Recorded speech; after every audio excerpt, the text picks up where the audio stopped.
Story time about how my husband's trying to convince me to become an escort. Disclaimers, now my story time is sending me on Instagram. My husband and I have been married for almost 6 years. We did get separated for 2 years, so technically we've been together for around 4 years. We had separated during COVID mainly because he doesn't want to have kids, and I desperately want to have children. And yes, when we got married, we did talk about having kids, and he said he wasn't sure. But after we got married, he basically told me that he did not want to have kids, which is obviously something that I did not sign up for when I married him. I began to resent him a lot because I could have been with somebody else, someone who wanted to have kids. But instead, I spent years with him only to find out that he did not want to have kids. I ended up asking him for a break, and that was basically during COVID. So we were basically broken up for all of 2020. This is where I'm assuming he started getting his ideas. We finally got back together in 2021. I had gone on a couple of dates with some really terrible guys, and I basically thought to myself, well, you know, my husband's not like that, so I guess I should get back with him. As soon as we moved in together, he started talking about escorts. He told me one of his friends uses an escort service, and he thought it might be a good idea to start one. Part 2 is up. Story time about how my husband's trying to convince me to become an escort. Disclaimers, now my story time is sending me on Instagram. After he told me he was thinking about starting his own escort agency, I completely lost it. First off, I didn't want my husband to be involved in that, and secondly, I just think it would bring so many problems. He told me that we should just think about it, and I asked him to show me numbers. You know, how much do people make? And he didn't know anything about it. He had done zero research. After that, we didn't speak about it for a few weeks. Not until he asked me what I thought about being an escort. At first, I was confused, like, me being an escort? Or what I thought about escorts being escorts. I told him escorts can do anything they want, as long as they're safe and happy. Then he said, well, we should look into you becoming an escort. I started to laugh and he's like, no, I'm serious. And that's when it hit me. This whole time he was trying to convince me to become an escort? His own wife? What does that say about us? What does that say about the relationship and how he feels about me? So I turned it around and told him that he should become an escort. Then he said, I'm not as good looking as you, so I wouldn't make enough money. That's when he confessed that he had signed me up to 2 different escort websites. And he had conversations with guys pretending to be me. Part 3 is up.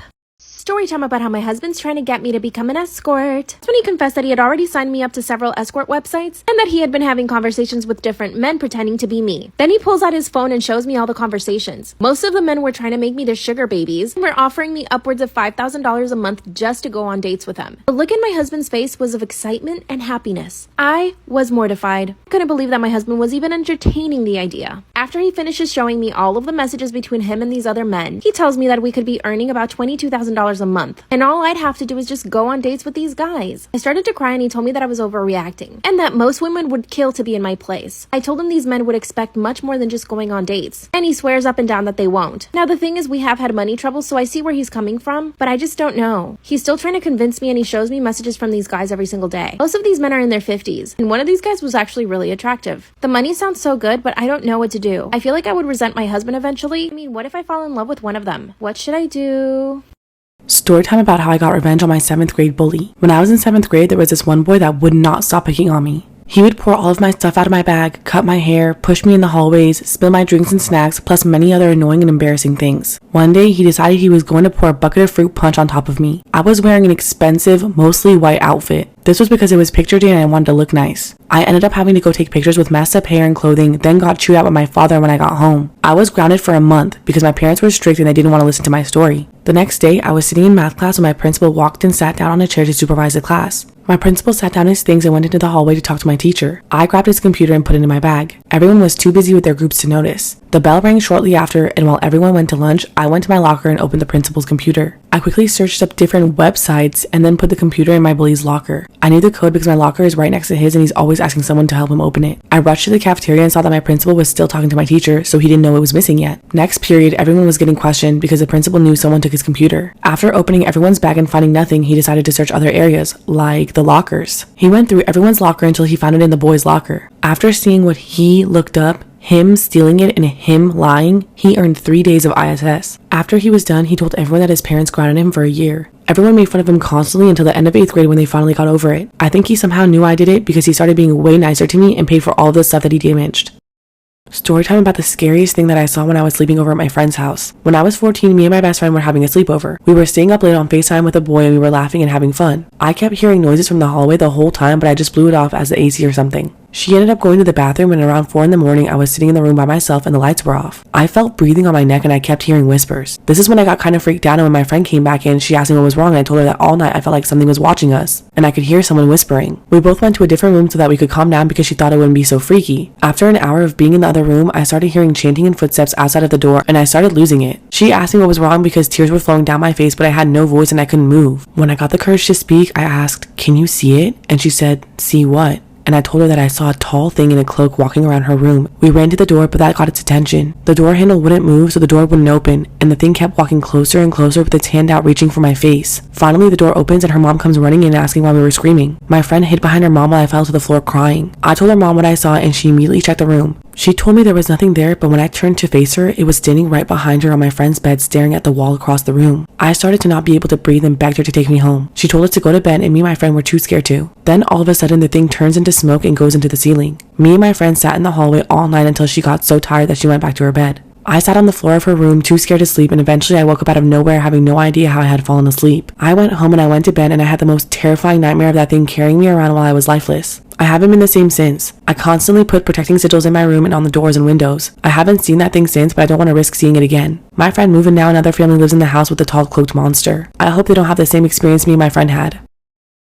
Am I the asshole for switching from non-dairy to dairy milk and inadvertently making my flatmate shit herself in an interview? I'm not lactose intolerant. I buy hazelnut milk because I like to have hazelnut syrup in my coffee, and adding hazelnut milk makes it even more nutty. My flatmate is severely lactose intolerant though, and has been drinking my milk ever since she moved in a few months ago. I don't have an issue sharing milk with her, but the issue is that she drinks so much of it all day, every day, that I'll get a single cup of coffee out of an entire carton. Sometimes she'll drink the entire carton before I even had a single drink. And then she never replaces it or refunds me or even acknowledges that it wasn't hers to drink. At some point, she stopped buying her own milk, and I was having to buy new milk daily. I asked her many times why she was drinking my milk and said that if she does, can she buy a new carton? And she would say sorry, that she just grabbed the first milk she saw and that she'd get me a new one, but never would. She started getting annoyed when I brought it up and would say I was being overdramatic when I mentioned how much it was costing me. Last week, I got sick of it and decided to go back to drinking dairy milk, thinking that as she's severely lactose intolerant, she would stop and buy her own milk. I thought wrong. The dairy milk is clearly labeled. It has a bright red label on it. It even says cow's milk, but she still helped herself. Unfortunately, the day she decided to drink the dairy milk was the day she had a new job interview.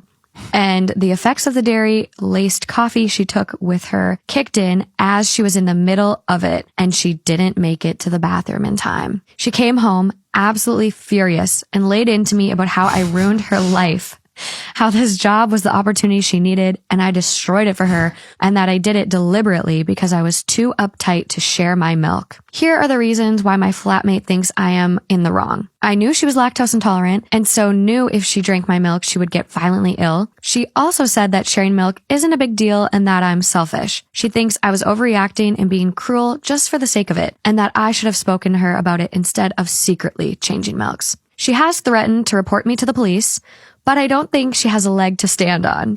Regardless, she's making our flat very uncomfortable to live in. She's taken my leftovers from the fridge and opened up my milk and left it to ruin, leaves all her mess everywhere for me to clean up, and has misplaced documents of mine. Am I the asshole? Like, first reactions to that, like, somebody give her a titty to suck on because she's a child and needs milk. Like, god damn. Also, like, it's bad. If you take it to the police, like, this is nobody cares. So I'd be like, take me to the police, Let's like, go. put me in cuffs. Like, I don't know, this girl just sounds like a child. Gaslighting over the milk. Am I the asshole for using our son as a designated driver?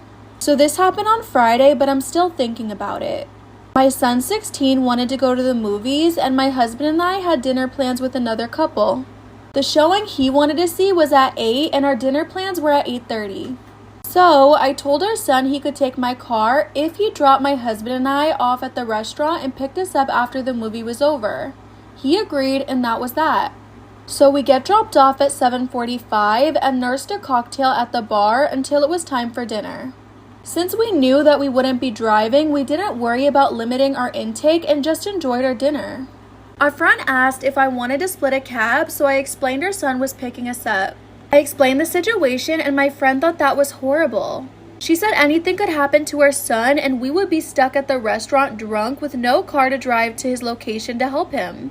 I think she was being dramatic, but am I the asshole?